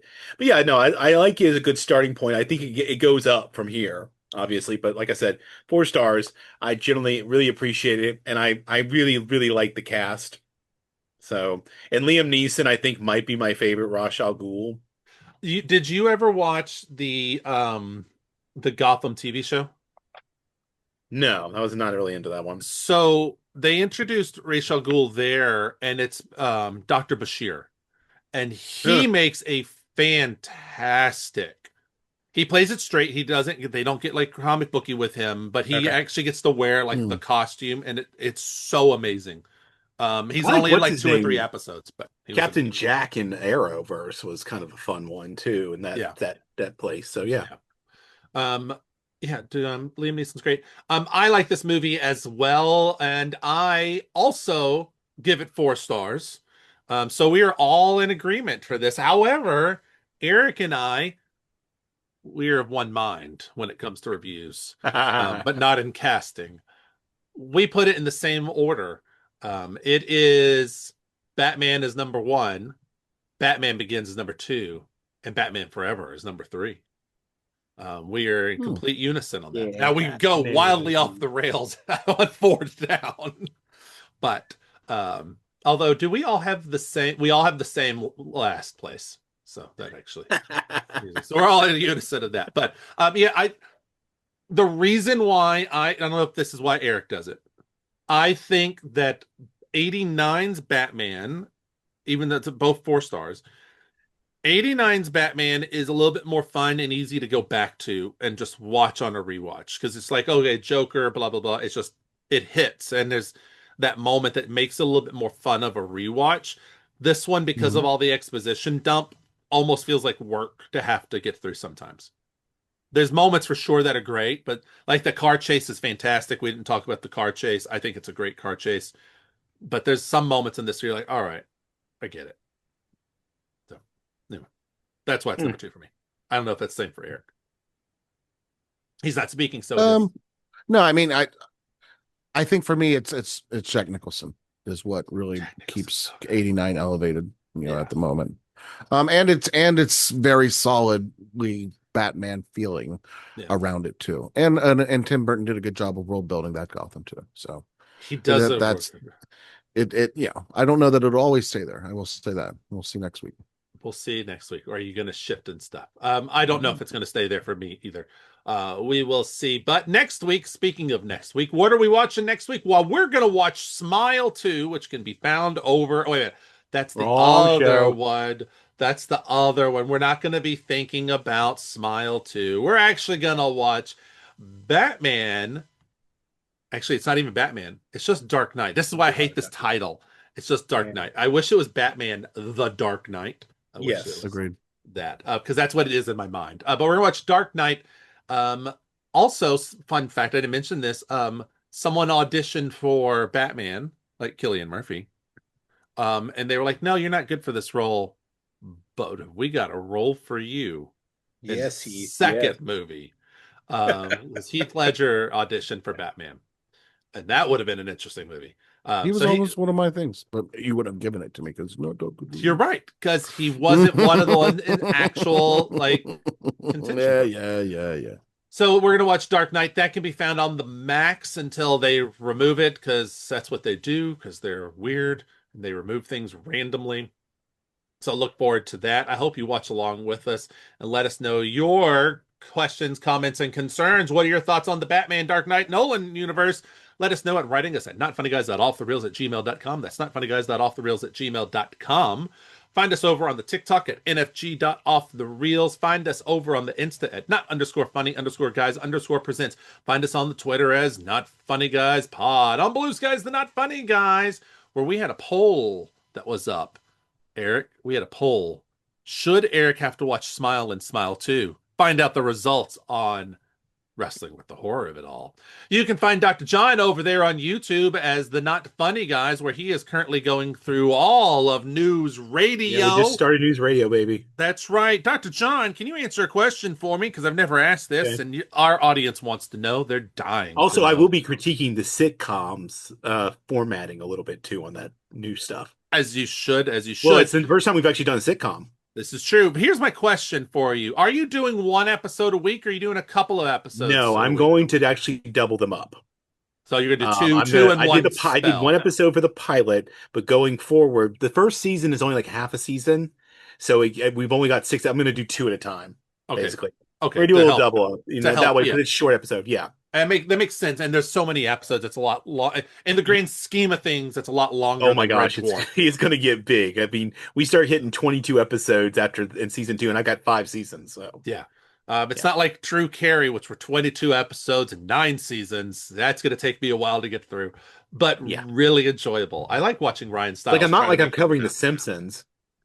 Thank God you're not covering. No one in their right mind would ever try to. I'd never get to the end. I bet I would never get to the end. We're gonna see if I get there. I'm gonna. Honestly, at least I'm dealing with the shows that are over. That's true. That's true. Well, I said the Simpsons, I never reached the end. That's true. While you're over there on YouTube watching the Not Funny Guys, rate, comment, like, subscribe, do all that jazz that you do. Let us know your thoughts. Definitely let Dr. John know in the comments or in the email. What are your thoughts on him doing? I got a comment. On one of my last Red Dwarf episodes, someone said, I thought this was going to be the episode and not this drivel. And I was like, ouch. Ooh, wow. You can just go watch it. Look, I didn't write that comment, Eric. No, it was somebody else. I'm not gonna out or anything. I was like, geez, just go watch the episode yourself then. That's right. But if you want to find me and tell me more about this stuff, you can always reach me on Instagram at esoteric_by_design, on Letterboxed esoteric_Evans, and you can find me over on Substack, esotericbydesign.substack.com. I see what he did there. And you can also come check out myself and Dr. Kristen, our Not Funny Gal, over on our podcast, Not Funny Guys Presents Thinking About Thinking. So, where they are going to have a heated discussion on should they recast Plato or not. No, I think eventually we're going to have a massive crossover, because Dr. K is really into the idea of what Eric proposed about creators and the created materials we talked about. She's game, so we might have a massive crossover episode sometime soon. I look forward to that. Bring the gummies. It's gonna be fire, as the children say, lit as they go. Yep. Eric will definitely be lit. Find me over on the Twitter as Vash_Maxwell. You know I love you, Eric. I actually really appreciate that conversation we had about James Bond. I'm not frustrated with you or mad at you. So I just want to say that for the record, I can have a heated conversation that is perfectly fine. We're adults. I appreciate it. And he's entitled to his opinion. And his opinion is as valid as everyone else's. Find me on Letterboxd as VashMaxwell. Find Eric over on Letterboxd as Ekly, EKLY. Check out his ever-growing movie list. You won't be disappointed. I promise you. Unless